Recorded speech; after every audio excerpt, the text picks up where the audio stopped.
嗨，大家好。那今天呢，我們和一位在澳洲的博主，澳洲程序員大衛 David 連線。大衛你好。你好，威廉，很高興參加你的節目。大衛自己也在考察旅居，從澳洲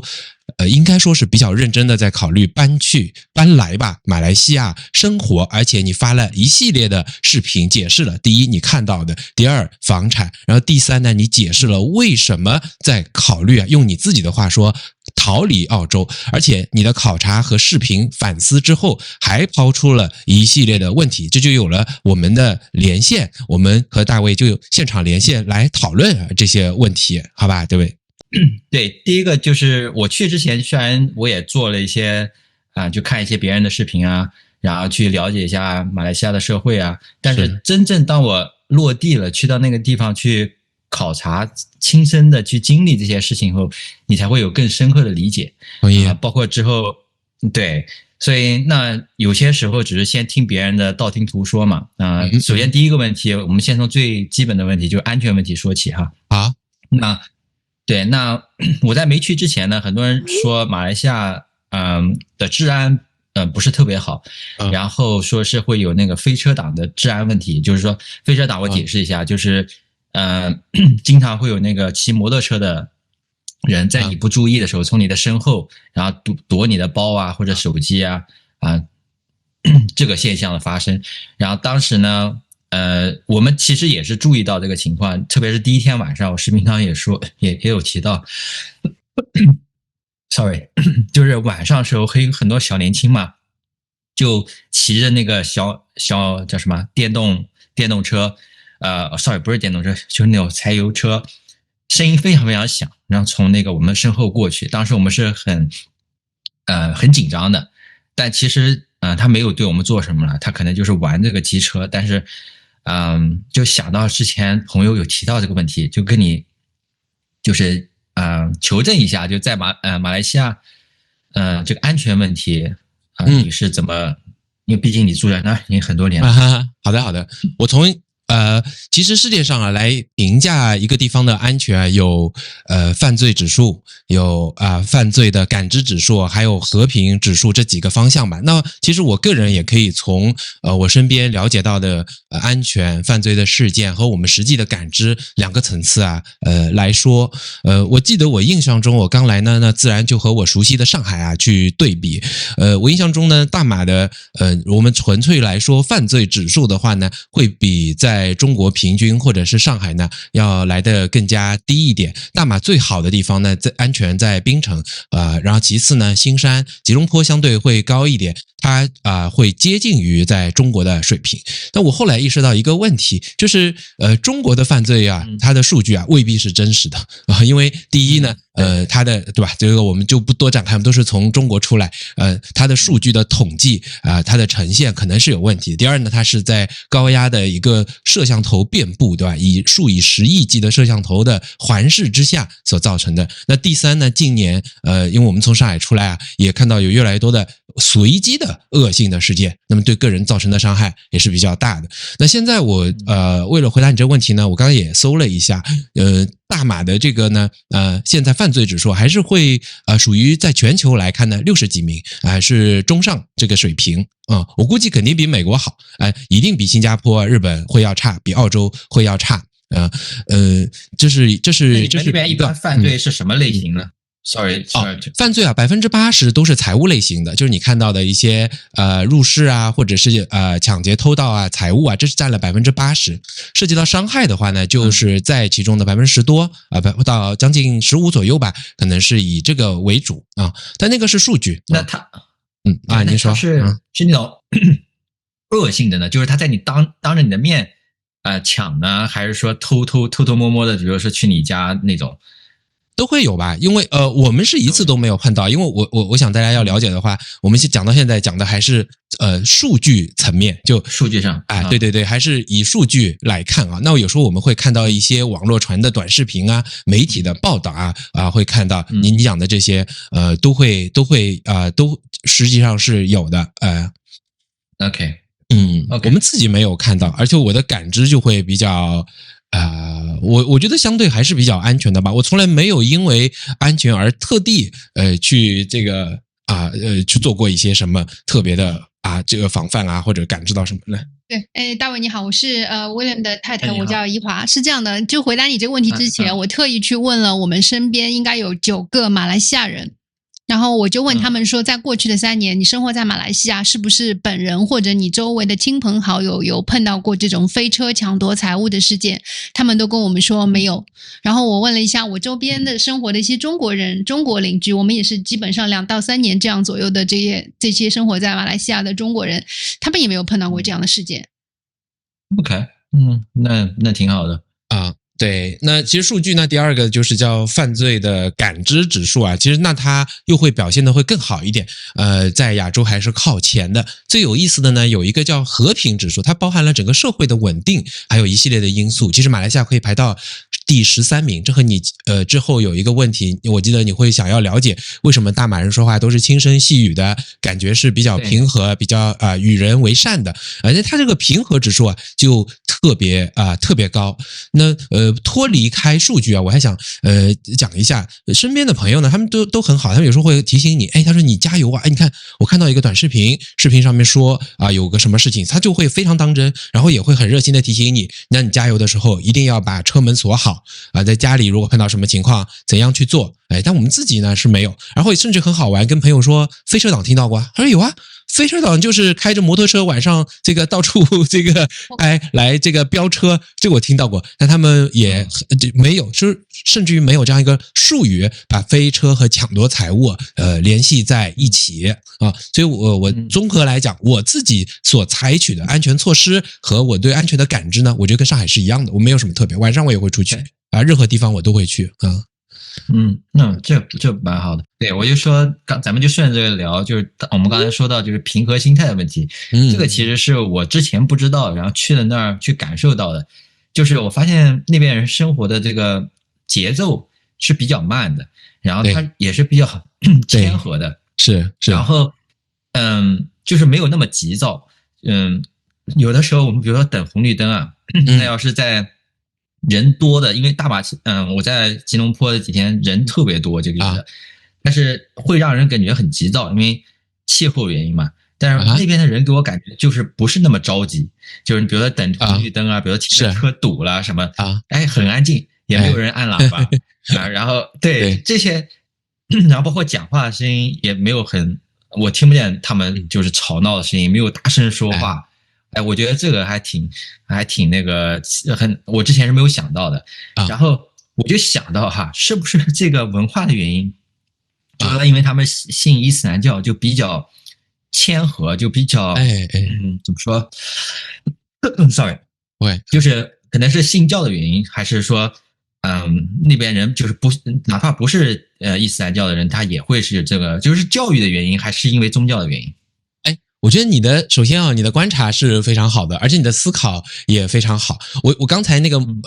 犯罪的問題我再做過補充摩托車呢是社會的頑疾。第一呢，就它的交通還有高速路上都是允許摩托車通過的，然後很多人呢改裝，並且呢有大量存在摩托車是沒有注冊的一個車牌和車手就去，所以這個確實是一個社會頑疾。那同時他們對摩托車的使用改裝也會有，就晚上有時候我們也會聽到很響，它還會亂穿行，帶來一些安全問題所以這個確實是有一個交通上的頑疾而已，但是和犯罪呢是沒有太大的關係。那接下來講這個社會平和這是最吸引我們留在大馬的。其實我看了你的很多分析很多選擇的標準，我自問我只有3條，那我們有機會展開。我覺得最重要的一條就是解開當地的文化謎團。對我來說，我們生活這裡就覺得很開心，周邊的人都很好，它到底是怎麼樣組成的？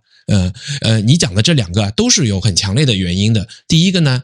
是和回教，也就是伊斯蘭教有很大的關係。它通常也是教人向善的，而且它的社區性，就是大家是希望以一個 community， 大家互相幫助來團結這個回教的信眾為主。那不單單是伊斯蘭教，其實像民間普遍你可能排得上號的道教、佛教，然後呢民間信仰，就是不正統的是道教或者佛教，他什麼都信的，在福建啊、原先南方啊這些比較多，這個也有，甚至於在基督教，我印象中有11%的人，他也是能夠排得上號的。那麼宗教對整個社會的安定的影響是很大的，但我們如果去考察这個問題，你想信宗教的社會是很多的，對吧？那為什麼在大馬好像大家會特別平和呢？我覺得和它的民族組成也有關係，就是以伊斯蘭教為主，然後呢第二大群體是華人，第三大是印度人，大家在多元文化之下呢，已經形成了互相尊重，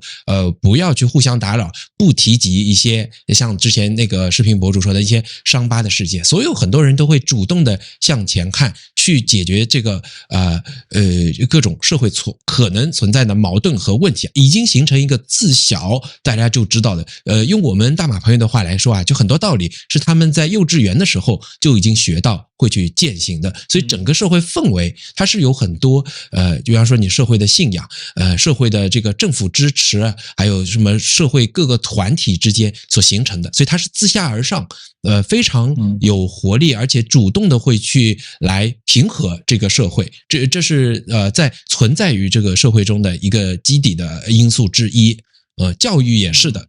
也馬來人的教育我了解到比較少，但我了解到像身邊華人朋友的教育啊，他們基本上就當時國民政府留下來的每個學校，尤其是獨立中學上面都會寫禮義廉恥啊，基本上都以此為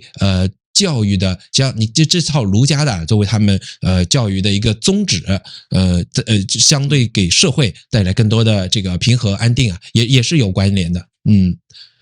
那我插一個，你們有孩子在那邊上學嗎？有啊，有，我們有一個小孩在念國際學校。OK， 那我問你，就是他們在學校裡面教他們過程中，除了就是語數外，就是那種咱們說的功課以外，文化課以外，還有沒有其他的教你怎麼做人啊，或者道德方面的这些教育有嗎？或者說有沒有宗教教育，然後有沒有道德教育？因為我們念的是國際學校啊，其實不太具有代表性。他們的歷史人文，他們的這個道德教育也是有的。不過還有日常生活中的指導，也是有的，不代表當地學校的一些教育。王太，你看過那個學校的課本嗎？我們看過獨立中學的課本，在採訪之後，校長給了我們一套，來，我聽聽我太太看到了一些什麼。是這樣的，我知道他們在那個公立學校的話，就是馬來人，他們叫所謂的叫什麼國中啊，就是不是分這種公立嘛下的，对的，他們裡面是會有這種公民道德課的，而且公民道德課是一個非常重要的科目，課時很多，也是他們所謂的會考，還有這種高考裡面的一個必考科目，所以有的時候每有一些這種中國人在這邊撒野的視頻發出來之後，我們有一些觀眾會到我們視頻下面留言，為什麼這些人，他們難道在你們中國沒有去上過這些品德或者說是社會道德科目嗎？這些人的科目都及格了嗎？對吧？這個是一點。然後呢，說到宗教呢，我也去問過一些我們的馬來西亞當地的朋友們，他們說，他們即便是華人，他們讀的是國民學校的話，其實他們是馬來人，這些信教的馬來同學，他們會有一些宗教的這個課，包括每天有一些 prayer，就是那個祈禱，他們是會有固定的時段去固定的場所。那他們這些並非伊斯蘭教的人，他們就是有自己的活動時間，所以並不是說他們馬來西亞的華人他們會接受這些伊斯蘭教，除非他們是伊斯蘭信徒。OK， 那他們在比如說教育的過程中有教邏輯學嗎？還有就是說那種我們叫做 self identity， 就是叫什麼自我認知有教这些吗？比如說我孩子我给你舉個例子，我們澳洲教育，我也非常喜歡澳洲的教育，這也是為什麼我想讓孩子在澳洲教基礎教育。他不僅就是說語數外教這些基礎課程當然我們說基礎課程還是澳洲其實不是很好的，它是比較散養式的這種教育但是我從道德主義教育來說，我覺得做得非常非常好。比如說我孩子比如說什麼時候，我哪怕說他什麼了，他就說哦 ，this is just your opinion， 就是这是你的 opinion 啊，不代表我的，说我有我自己的感知，所以这种教育我認為叫 self identity， 就是你知道你自己該做什麼這件事情，我覺得特別特別重要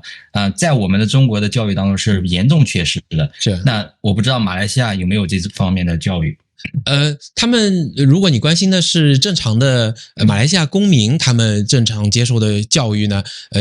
因為教育體系分成很多種除了國家提供的政府學校，你可以 homeschooling， 可以 private school、international school， 都有。那我們小孩呢，只是念這個國際學校，所以我並不太清楚其他人正常他們所接受的教育是怎麼樣子的。那恰巧呢，我們小孩念的是澳大利亞的國際學校，他接受的是新南威爾士州的 HSC 的这個體系。所以你講的這種與人的態度，我覺得是有的，但他有沒有邏輯課和 self identity 的課，我沒有看到，反正也有嗎？這不是課，這可能就是平時在就是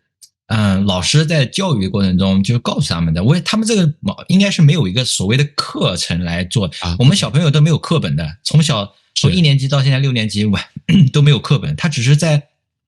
教育的過程中潛移默化的去說這個東西，所以我覺得特別特別好。當然也許我們這個視頻發布到網上，如果有朋友知道的話，我覺得讓他們留言，我覺得也挺好的。你覺得呢？因為畢竟我們每個人了解的只是我們身邊的這個情況，每個人都有這個認知的邊界。也許在馬來西亞生活工作的朋友，如果他比如說念公立的學校的，我覺得他們可以補充。沒問題啊，沒問題啊。但你的小孩如果要來的話，大概率接受的也是國際學校的教育但你可以選擇你所喜歡的美式的、英式的、日式的，或者是對，就是有很多選擇。對，有很多選擇。對，教育是這樣。OK， 然後我繼續問，這個問題結束了。可以啊，好的然後下一個就是講到英語嘛，就是我的影片底下很多人糾正我，就說馬來西亞的英語教育其實在世界都是排名比較領先的，特別是在亞洲，基本上排到第1或者第2，好像超越了菲律賓，成為亞洲 No.1， 就是說非母語當中說的最好的英語的。但是我在那兒的感受其實不是這樣的，我在影片中也說了，就是說因為我後來也知道了後來那個評論當中也告訴我，是因為我跟的是那種外勞，就是他從其他國家過來的。那因為我去那玩嘛，我去那接觸底層社會，肯定是跟他們做接觸的，我不可能，我也不知道他是不是馬來人，所以對我可能造成了一些影響。那我就想問，在公立學校或者說你們國際學校可能不太一樣，就是公立學校他們一定也是說英語的，對吧？那他平時怎麼去練習這個口語呢？就是你像咱們在中國也是上學，從小學5年級開始學英語，但咱們出來的時候那個口語那非常非常就是不能上台面，有的人甚至到了大學你都不敢跟老外去跟他做一個交流，就說不出來。那我想知道馬來西亞他那邊地方可能在社會當中大家也是說的馬來語，對吧？也沒有那麼平時的用英語，那麼他這個英語是怎麼練出來的呢？我的觀察是，除了英語教育就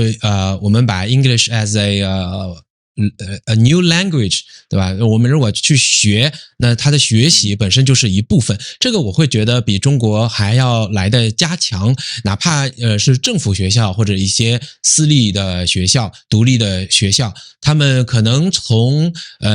初中開始很多的課文就是用英語的，就會有那他們接觸的時間也會更多，很多家庭的教育，比方說你是華人或者是馬來人，那他們從小就選擇接受英語教育，家庭對話內部使用的就是英語。那第二個更加重要的，我覺得是一個英語的環境嘛。我給你舉個很小的例子，你可能就會知道，像我們小時候看的動畫片，你奧特曼或者這些日本的動畫片，那些人物的名稱日式飯的這個名字，那我們接受的都是漢化之後的，比方說我們叫照燒，大家知道，他們知道的就只知道 teriyaki 或者這個那個什麼天婦羅，外來語對，用英文。我最近接觸一個朋友，我說我等一下就在星巴克等你哦，等一下我們在那邊見啊。他說星巴克聽不懂旁邊一個朋友幫我翻譯一下，他就在說 Starbucks 那他就知道了那我們再把這個案例來擴展開來，讓習慣用語，然後我們身邊能看到的店招那些食品物品的包裝，它背後的所書寫的，實際上我個人的感受，可能我接觸的是華人圈子哈，我覺得我個人的感受，英語的出現其實要多於馬來語的，除非是純馬來人的社區或者政府一些比較專業的機構，或者有些地方是國家規定的，那它才會出現較多的馬來語，反而英語會更多一點啊。當然，你也提到一個問題啊，你說就你之前有說，馬來他們公立學校也會教英語作為2外嘛，对第二語言。那他們平時怎麼練習呢？他們在家裡面，你說他們在馬來就是當地人馬來人在家裡面也會說英語嗎？有不少啊，首先。有2個概念啊，馬來人是指一個種族，你剛才第一個馬來其實指的是馬來西亞嘛，是吧？我們通常講就是大馬。有一些呢，但是比方說華人有相當比例的家庭有一定的比例啊，他們就是英語教育的，他甚至于連中文都是不会的。他從小他的父母跟他說的，他接受的學校，他念的英校，他就是全部用英語。在東馬有些地方，這個比例會更高，因為在基督教的信眾，在東馬就會更高一點。同樣，馬來人的家庭也有一定的比例是這樣子的。那更多的受到社會環境的影響，因為它相對開放嘛，它又處於整個亞洲的中心，和歐洲啊、美國的這個聯繫也比較多。很多人聲稱自己英語不好，我發現有但他可能有些專業的詞彙或者是表達他並不那麼熟悉，但是呢，很多詞和讓他去說都是沒有問題的。就是我們那種畢業了，而且大學生是比方說是進到很好的外企，成績很好的那一種，他的聽說讀寫完整的能力，就是這邊很多上了一點年齡說不好意思，我的英語不太好，大概就是這樣的水平。他敢於說，對外交流也很多還有呢，就是有不相當比例本身就是接受和使用英語作為他的這個第一語言的。那你們在社會當中，你們會用到英語嗎？就平時你們在會啊，你們自己也会啊。你们在什麼情況下會說英語呢？因為你們又是華人，然後你又是在馬來西亞，你有什麼情況下你們會用到英語呢？這個我們可以來說一下，因為我們本身在馬來西亞有創業嘛，我們創業的項目是餐飲類的，所以我平時是負責我們的這個客戶服務的，基本上我們的顧客95%都是馬來西亞的華人。但是我們的平時交流的語言80%是用英語來的，所有的東西都是英語。他們能夠看懂我們的頁面介紹是用中文，那個沒問題。但是我們平時講到說怎麼來準備的話，他們都比較習慣用英語，這是一點。第二點，我們來馬來西亞生活的，我再 confirm 一下，你剛才說的是你們馬來西亞的華人平時是用英語說話嗎？我們有很多這樣的朋友，我們的客人也喜歡用英語。我們都是用英語進行對話的服務的。那我 sorry， 我再問深一下，就是那麼馬來西亞的華人他們在長大的過程中，是不是把英語放到一個比較重的位置，甚至比中文還要更深的位置？我覺得像我們這一個年紀的，可能是 equally， 甚至就是像你所說的英語大於這個華文。我們有很多朋友他們是完全不會說華文的，是馬來西亞華人。對，因為很多人他長大之後。不好意思，就是有很多人長大之後，他的讀書的選擇，在海外會更多，這是跟他的教育體制有關係。尤其如果是華人的話，那他進入政府公立的大學，以比較便宜的價格念到大學的比例呢會很低，會比較難，所以他們很多人就會選擇去海外留學的。他們就會把英語看到很重要。其實您可以這樣來理解這個問題，就比如我們在中國的時候嘛，當我不確定我該跟你說什麼的時候，我們就會用普通話。我的第一語言選擇，對吧？哪怕在上海，我也不敢確定他是不是上海人，我不敢用上海話，我們就用普通話。所以呢，我們通常默認就先用英語和別人說話除非在華人社區或者是買東西，我知道你這華人臉，大概率會說中文，那我們就說中文。但如果書面的話直到別人先用了中文，我們才用中文那麼英語的使用率還是比較高了。這還挺有意思的。第二點。第二點說一下，就我們平時我們因為也不太懂馬來語，但是我們自己創業的過程當中，包括自己生活過程當中，不可避免要跟這邊的馬來西亞政府部門還有官員甚至警察局去打交道。我們的感覺是，除了警察的英語確實不行，完全沒有辦法用英文溝通，其他的部門你用英文完全沒有問題。OK， 那蠻有意思的。那你剛才也說到，你們國際學校他們在教的時候，是不是也是以英語授課？哪怕是中文学校，它也是英語授課，其實是。他们的学校我没有待过啊，但我知道我很多朋友他告訴我說，他們念到初中以後，就很多的課本就他們會直接引進教材嘛，那個課本就都是英文的，有些可能就是看老師了，他會告訴我說，再給你舉個例子，我們剛認識一個刑事律師，他是要上法庭的，那他在吉隆坡和他原先馬六甲家鄉，他上法庭的時候，那我說你在法庭上，是用馬來語還是用什麼語言？他說那也看法官，有些法官他就喜歡說英語，那我們全程就是用英語啊。有些法官他比較古典啊，那他是說馬來語，我們就用馬來語，因為他們接受的教育啊，所以你看首相出來有時候說話，有時候也是用英語的，有時候用馬來語，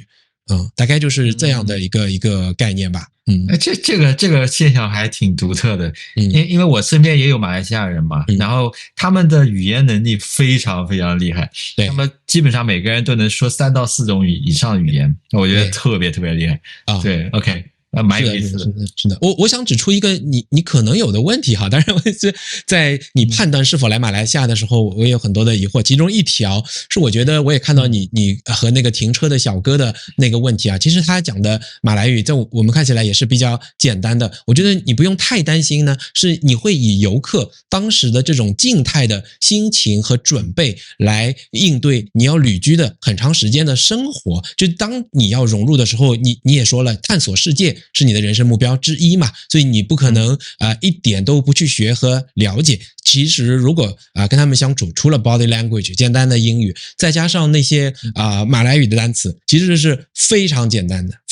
很快就可以融入的。這個點是會變的，我知道，我不會給你造成我知道我沒有覺得在馬來西亞生活語言對我有很大的影響，但除非就是剛才你太太也說了，就比如說跟政府官員接觸啊，你說不清楚的時候是很難受的一件事，對不對？那如果英語可以行得通，特別是在政府機關的話，我覺得就已經非常非常好了。對，這些外國人已經可以說明問題啊，因為在大馬生活的外國人大概有290萬啊，比印度人還要多，佔到他人口的9%到10%。我想他的國際化已經可以說明這個問題嘛，不至於新來一個人就不能適應啊。馬來西亞經濟的問題，這個其實也困擾我很久了。然後但是我不確定，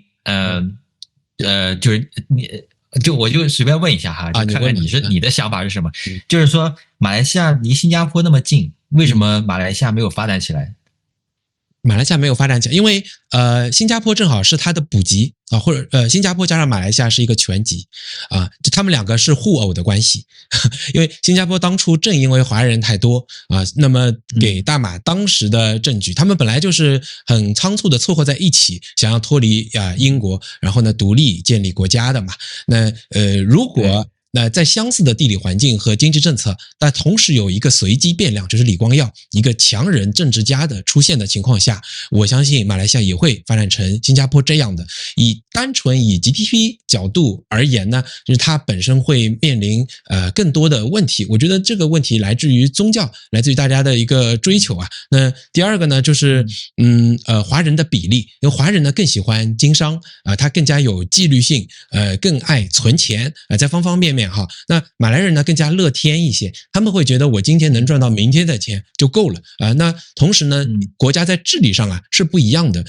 比方說國家有新經濟政策，在1960幾年就開始實施，它是大力的去改變和扶持馬來人，以改變呢就是整個國家的經濟不均衡的一個狀況。這個我們在看那一位這個你所謂老師的視頻中也提到了，但是進行了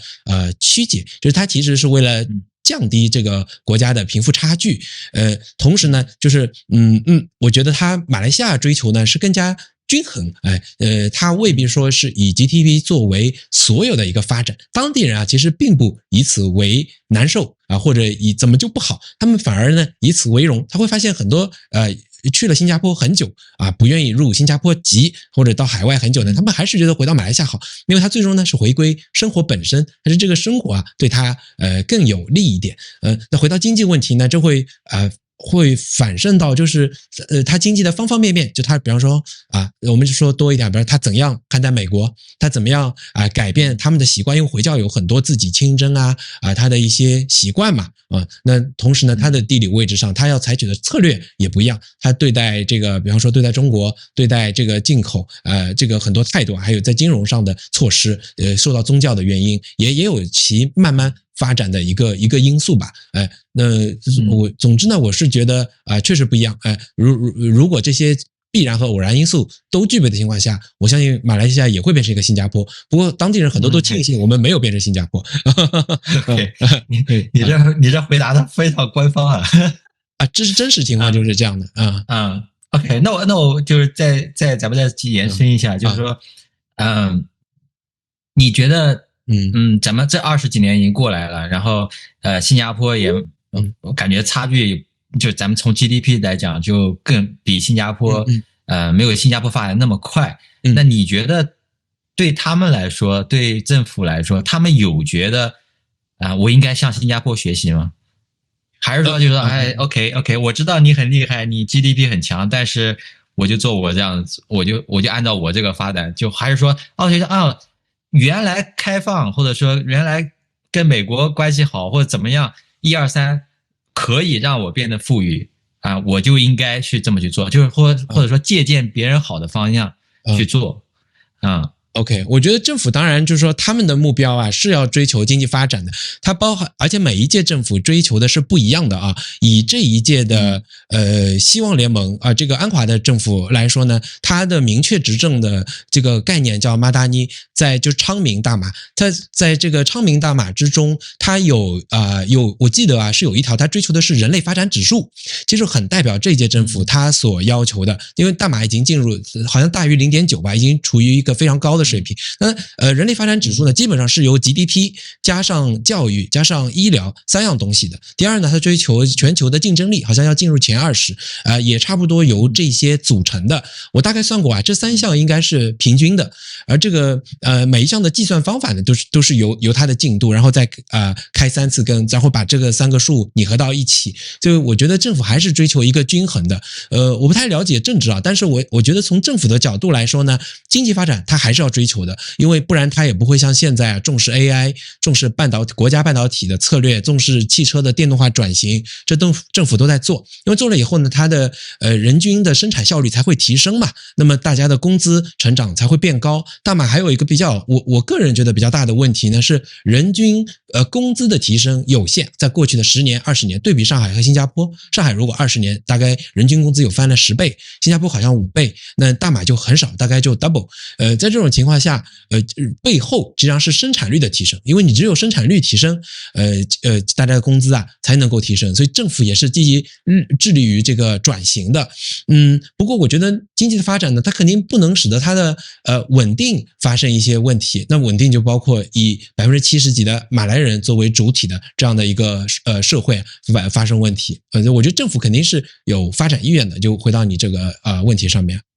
好像馬來西亞政府還是比較開明的，特別是這幾年的政策，包括那個我對我印象最深的就是新加坡那個地鐵嘛，然後通到那個新山那邊，這樣的話可以增加交往嘛，我覺得這一定對馬來西亞是好事了。對於新加坡可能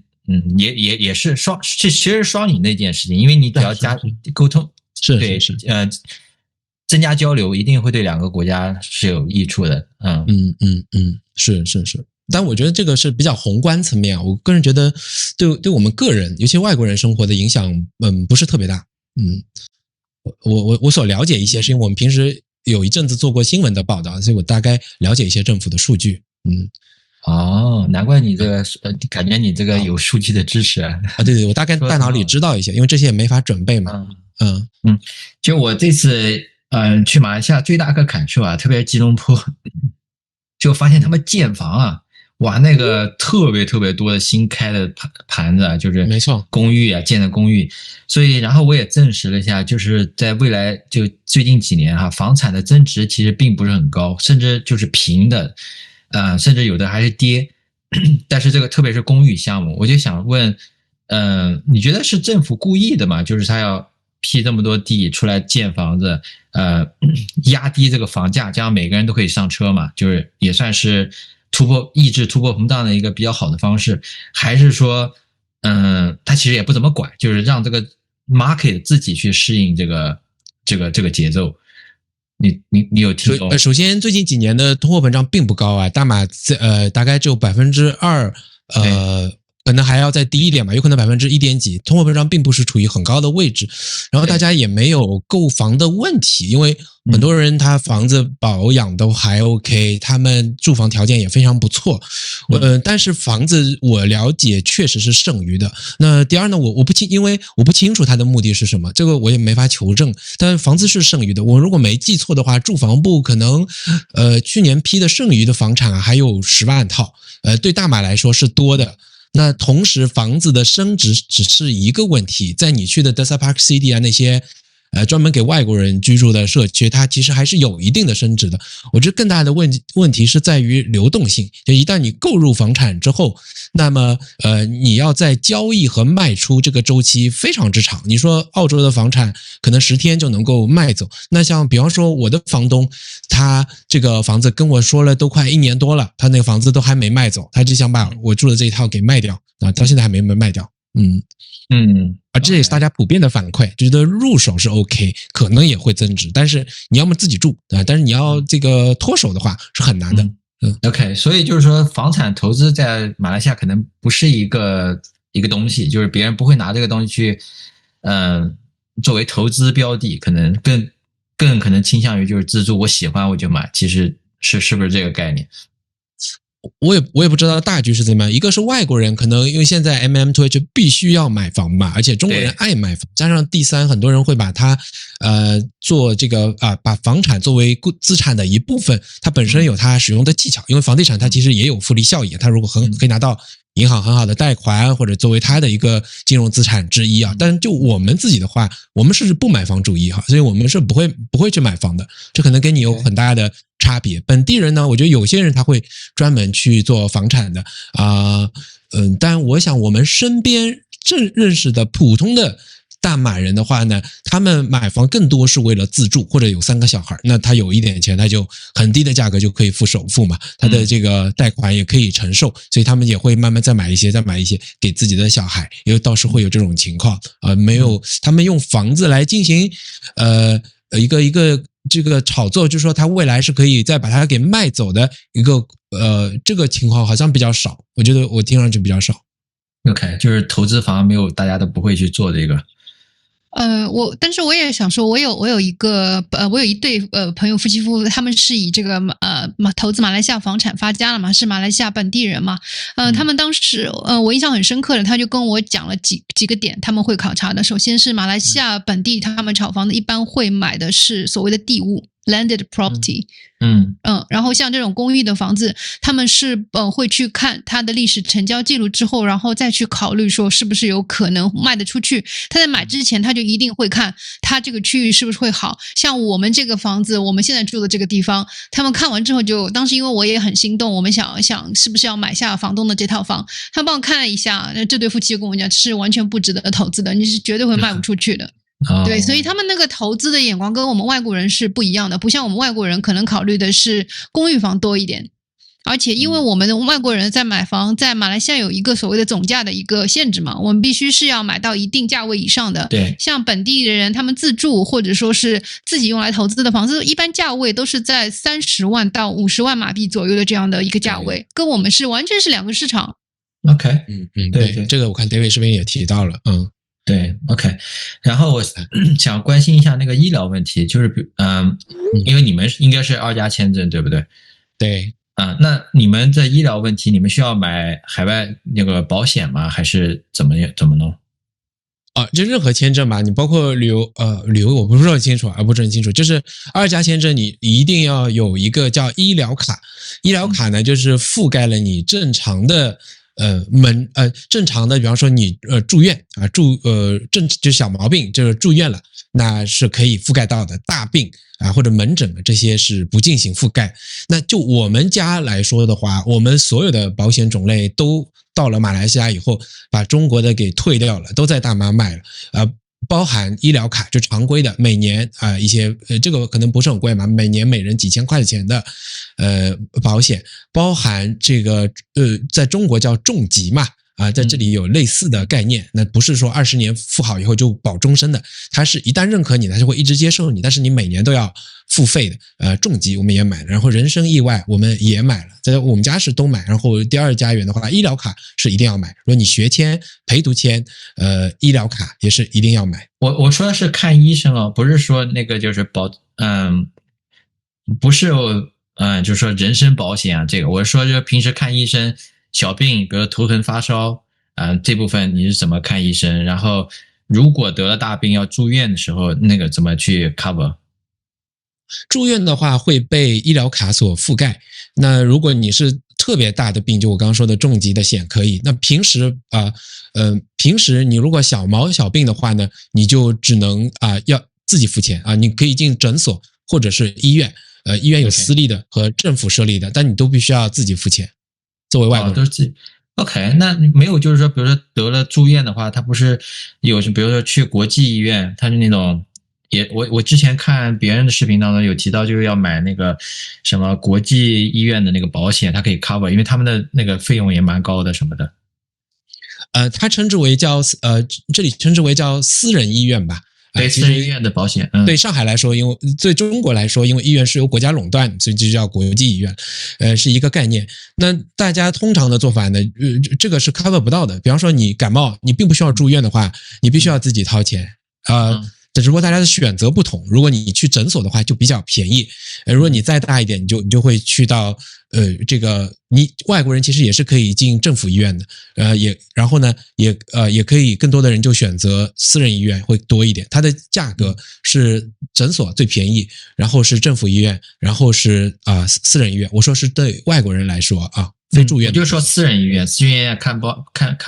看病的話怎麼辦？就還是得自己付錢啊，沒有保險。如果你不住院的話，沒有保險可以 cover 的。OK， 但直到你住院就會有。OK， 那一般來說，這種醫院可以說中文嗎？華人的養老有些會有吧。如果診所的話就比較多。診所有華人的診所。如果醫院的話，得要使用英文，會更多更常見一點。因為這部分我是沒有去涉及，我可能需要真正哪天要落地了以後，我可能才會去思考這個問題。好，我這邊問題基本上問的差不多了。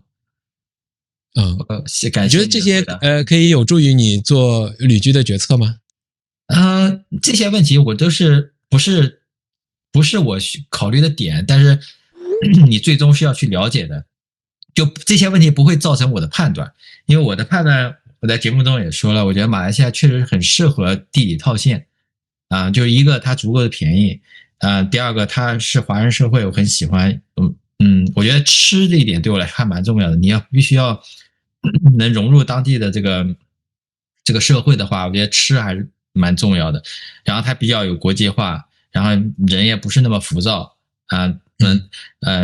這幾點還是蠻吸引我的然後房子的話，如果沒有投資屬性的話，那就買一個我自己喜歡住的，反正是自住房，我也無所謂